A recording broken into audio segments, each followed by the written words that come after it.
on the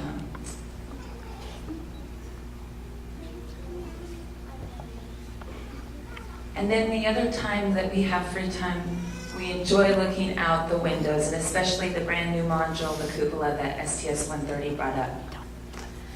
Here we're looking over a place that's near and dear to us all.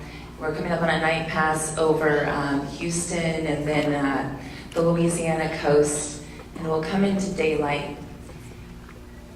And eventually, in just a short amount of time, we will end up over Ireland, all in just a small bit of a pass, and it's just incredible to look at our Earth.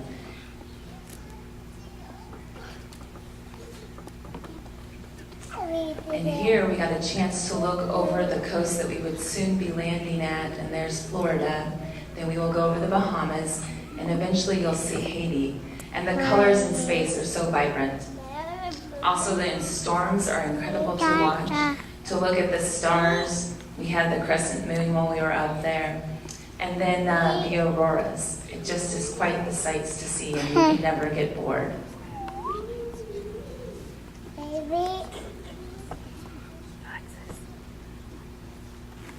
And the vehicle itself is beautiful as you go from dawn into full daylight, or from daylight into dusk and then to darkness.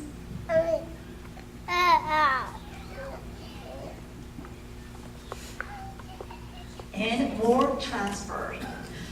I and Soichi are installing WOLF, Window Observational Research Facility, which has ultra spectrum sensor and scanners and cameras, which enhances our Earth observation capability. And it weighs more than 1,000 pounds, so you have to be very careful when you transfer it. And Stephanie and Dex are configuring the racks for re-entry, and I'm checking the final configuration inside MPLM. And this picture was taken after we completed all the transfer activities, and we signed on a piece of foam. And Clay, Dex, and Soichi closed MPLM hatch, and Stephanie and I manipulated space station robotics arm again, and reversed MPLM into the cargo bay again. So first I used hand controllers to unburst MPLM from the station, and then Stephanie manipulated hand controllers and put it back into the cargo bay.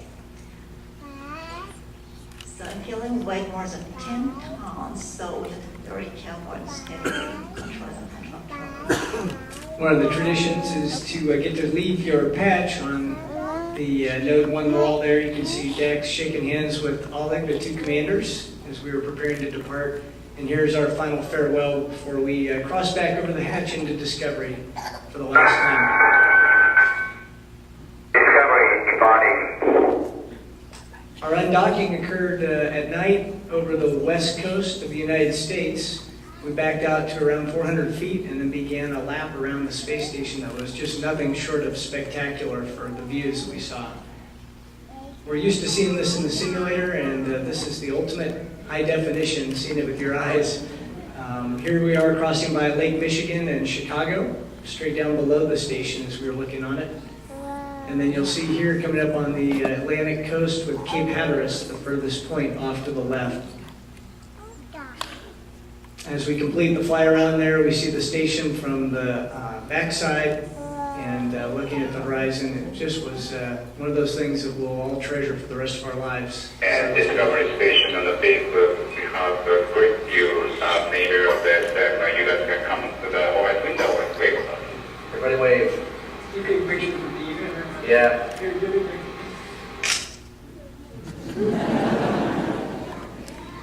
Still a team, even when we weren't together anymore.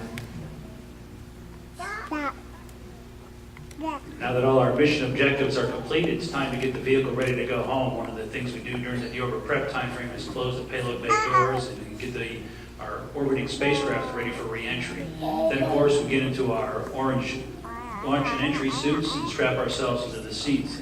Dex in the left seat, Jim in the right, and they were backed up by Dottie and Clay up in the flight deck.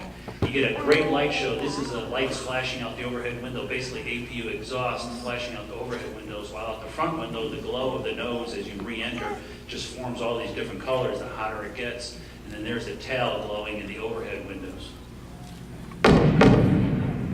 couple of sonic booms. We come back in Florida, we had a great entry over the continental U.S., northwest to southeast.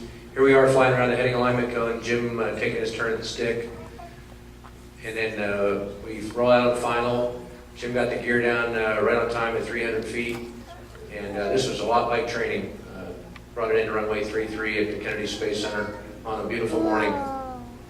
Thanks to Brian Lenny and his asset entry team for making that happen for us. Jim gets the shoot out, and we bring the nose down and roll out there on runway 33. Just a fun way to end a spectacular and very successful mission.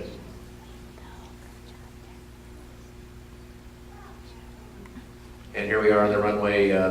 Post-landing, everybody was just feeling great. The docs really know the right protocol to get our fluids back in our body, and we all just did a great thing. And we can pause the tape here for just a second. You can leave the house lights down, actually.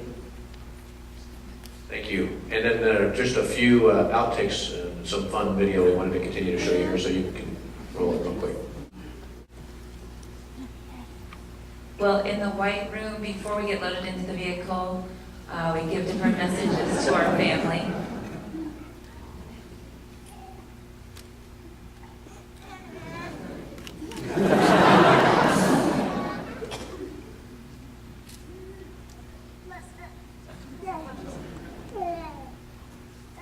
And try to keep things clean up in space, keeping each other.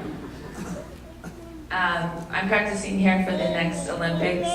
Actually, I just wanted to demonstrate that the classic ice skater maneuver of conservation of angular momentum. Now goes joining Cirque du Soleil soon.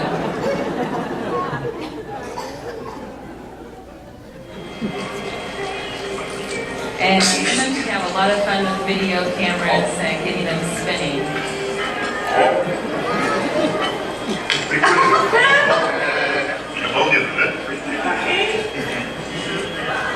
Don't get sick.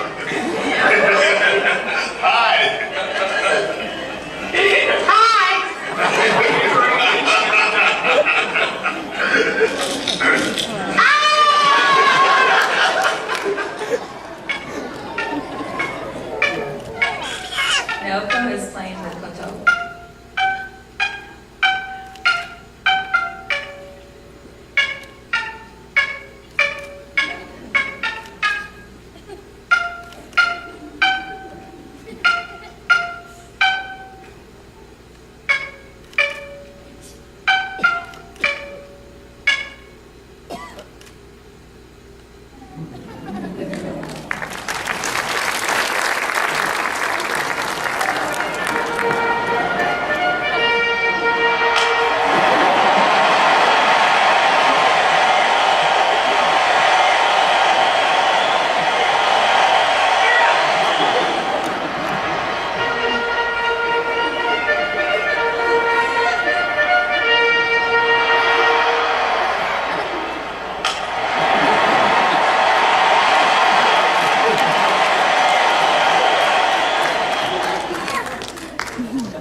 And that's it.